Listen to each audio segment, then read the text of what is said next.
농어촌 탄소 중립 정보 영상한 시리즈 우리가 함께 그린 지구. 안녕하세요. 그린 스토리텔러 윤은지입니다. 자, 오늘은요 수산 분야에서 기후 변화에 대응해 이 기후 위기를 새로운 기회로 만들어가고 있는 그린 히어로들을 만나러 왔는데요.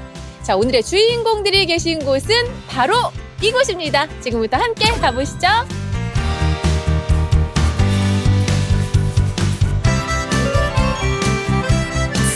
네, 바다 원장을 보면 이런 글귀가 있습니다.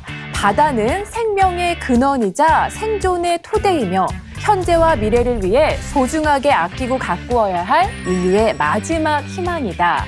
네, 결국 바다를 제대로 이해하지 못한다면 지구 환경의 위기, 기후 위기라는 문제의 실마리도 풀 수 없다라는 뜻일 것 같은데요.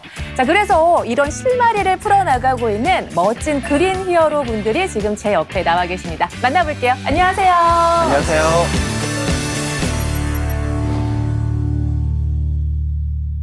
이 기후 위기에 대응해서 이곳에서는 어떠한 노력들을 좀 하고 계신지 정말 궁금하거든요. 설명을 좀 해주세요. 해양은 대기로 방출되는 열의 90% 그리고 온실가스의 25%를 흡수하는 기후 조절자 역할을 하고 있습니다. 네. 하지만 이제 최근 그 방출된 열과 온실가스 흡수로 인해서 점점 바다는 위기 상황으로 다다르고 있고, 특히 우리나라는 삼면이 바다이고 또 바다와 수산물의 이용이 굉장히 활발한 나라입니다.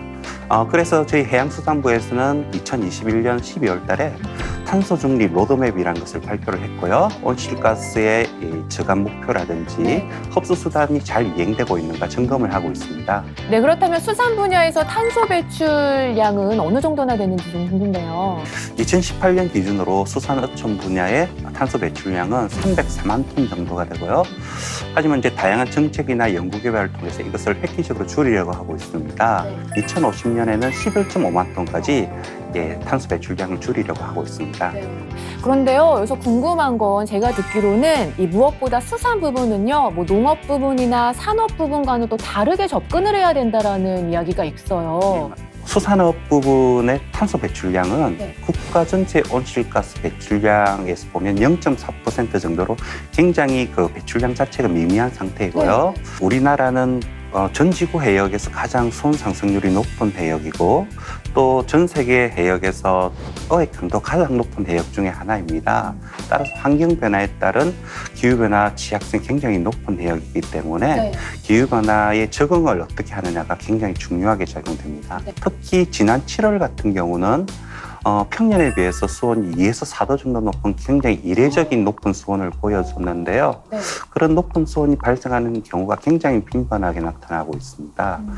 또한 최근에는 북극 온난화에 따른 한파로 저수온이 발생하는 경향도 굉장히 자주 나타나는데요. 네. 이런 겨울철과 여름철에 수온의 양극화 현상들이 굉장히 심화되고 있습니다. 와, 그러니까 바닷물 수온이 뭐 차가워졌다가 따뜻해졌다가 그러니까 이상 현상들이 나타나고 있다는 말씀이신 거죠? 또 우리나라 그 바다는 최근 한 53년간 연평균 수온이 1.27도 정도 상승을 했거든요. 이것은 전 지구 평균에 비해서 약 2.4배 정도 높은 수준입니다. 그래서 전 세계 해역에서 가장 수온 상승률이 높은 해역으로 알려져 있고요. 그래서 더더욱 우리나라 쪽에서는 그런 높은 수온에 따른 생태계 영향이 굉장히 우려되는 해역이라고 이야기 드릴 수 있을 것 같습니다. 확실히 위기의식을 좀 느껴야 할 것 같습니다. 이상 고온 현상 때문에 양식 생물들의 대량 폐사 같은 현상들이 더욱 빈번하게 나타날 것 같고요. 또한 장기적인 수온 변화에 따라서 해양 생태계에 영향을 줄 수 있는 먹이 생물의 변화라든지 좀 더 나아가면 수산 자원의 어획량 변화, 또 어장이 분포하는 해역의 변화, 이런 것들이 전부 종합적으로 영향을 줄 수 있을 것으로 생각됩니다. 우리 국립수산과학원에서 어업인을 대상으로 한 설문조사에 따르면요. 조사 어업인의 약 85.7%가 기후변화가 어업에 부정적인 영향을 준다라고 답변을 해주셨다고 해요.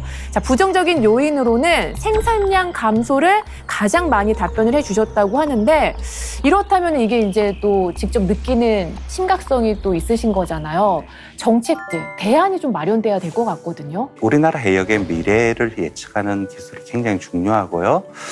관측 기술, 감시 기술, 이런 미래를 예측한 기술을 통해서 우리나라 수산자원의 어획 분포 해역이라든지 어획량 변동을 전망하는 기술이 굉장히 중요할 것이라 생각됩니다. 네. 또한 생명공학 기술을 접목해서 고수온에서도 잘 견딜 수 있는 품종을 개발한다든지 또 따뜻한 물에서 살고 있는 물고기들이 우리나라 바다에서도 양식이 가능한가 하는 양성 기술의 개발, 이런 것들이 굉장히 중요하다고 생각됩니다. 네, 그 중에 하나가 네. 그 친환경 양식 기술로 잘 알려진 아쿠아포닉스 기술입니다. 아, 기술이 있어요. 아쿠아포닉스. 포닉스. 네. 이게 어떤 기술인 건가요? 아쿠아포닉스는 수산 양식과 수경 재배를 접목한 친환경 양식 기술이라고 할 수 있는데요. 네. 저희가 농사 일을 하다 보면 그 화학 비료나 농약을 주게 되죠. 그러면 농작물이 더 잘 자라고 또 병충해가 예방되는 효과가 있습니다. 다만 이것들은 그 환경 문제를 일으킨다고 하는 좀 단점이 있게 되어서 이 물고기가 사료를 먹고 만들어내는 그런 배설물들이나 또 물속에서 만들어지는 영양염들이 그 식물들이 자기들이 성장할 수 있는 영양분으로 활용할 수가 있습니다. 그래서 이러한 생태적인 특징들을 이용해서 만들어낸 방법이 바로 아쿠아포닉스다, 이렇게 말씀드릴 수가 있겠습니다. 아, 그러면은 그 영양분로 이제 작물을 키운다는 거예요? 그럼 뭐 수경 작물인 거예요? 아니면 그냥 논에다가? 이 아쿠아포닉스의 특징은 네. 물고기를 키우는 물을 가지고 식물을 키우기 때문에 물 위에 띄워서 식물을 키우는 수경 재배하고 결합한 기술이라고 보면 되십니다. 네, 사실 이러한 다양한 기술들을 연구하고 또 개발하는 것도 물론 중요하지만요. 더 중요한 것이 바로 이 현장에 보급하는 일이 아닐까 싶습니다. 자, 그래서요, 이러한 노력들을 하고 계시는 또 한 분의 히어로가 나와주셨는데요. 만나보겠습니다. 안녕하세요. 안녕하세요. 한국농어촌공사에서 양식장 친환경 에너지 보급 사업을 담당하고 있는 안종석 과장입니다. 네, 제가 듣기로는 우리 과장님께서 막중한 임무를 수행하고 계신다라고 들었습니다. 어떤 일들을 하고 계시는 건가요? 예, 저희 한국농어촌공사에서는 양식 분야 대표적인 탄소 중립 사업인 친환경 에너지 보급 사업을 시행을 하고 있습니다. 양식 분야에서는 온실가스가 주로 난방기기나 해수펌프 등을 이용하기 위해서 이제 기름이나 전기 에너지를 많이 사용하면서 온실가스가 발생을 하고 있는데요. 이제 신재생 에너지 기술을 활용한 에너지 절감 시설을 보급함으로써 양식장의 경영 여건도 개선하고 국가적으로는 온실가스 감축에도 기여하는 사업입니다. 그러면은 저희가 농어편에서 이 공기열을 활용한 히트펌프에 관해서 이제 좀 봤거든요. 관련이 있을까요? 히트펌프는 쉽게 말씀드리면 자연에 숨어있는 에너지를 연료로 하는 보일러라고 생각을 하시면 되는데요. 난방용에서 사용하는 공기열 히트펌프는 공기에 숨어있는 열을 뽑아서 이제 고온의 온수를 만드는 시설이고요. 해수열 히트펌프는 이제 양식장에서 사용하는 바닷물에서 가지고 있는 열을 뺏어서 고온을 만드는 시설이라고 보시면 됩니다. 네, 그렇다면 실제적으로 이 온실가스 배출 저감이라든지 또 경영에, 우리 어업인들 분의 경영에 실질적으로 좀 도움이 될까요? 예, 저희가 지금 한 11년 동안 전국에 한 1,369개 양식장에 에너지 절감 시설 보급을 했고요. 이렇게 사업이 지속될 수 있었던 건 당연히 어업인분들이 사업 효과에 만족을 하기 때문이라고 생각을 하고요.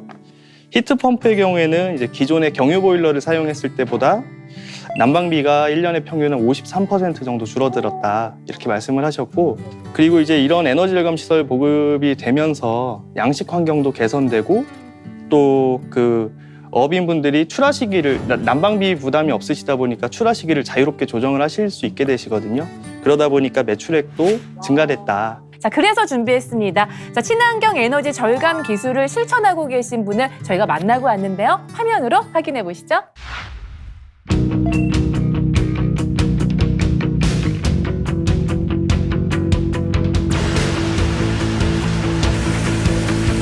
안녕하세요. 저는 이 충남 태안에서 흰다리 새우 새끼를 만들고 있는 강승원이라고 합니다.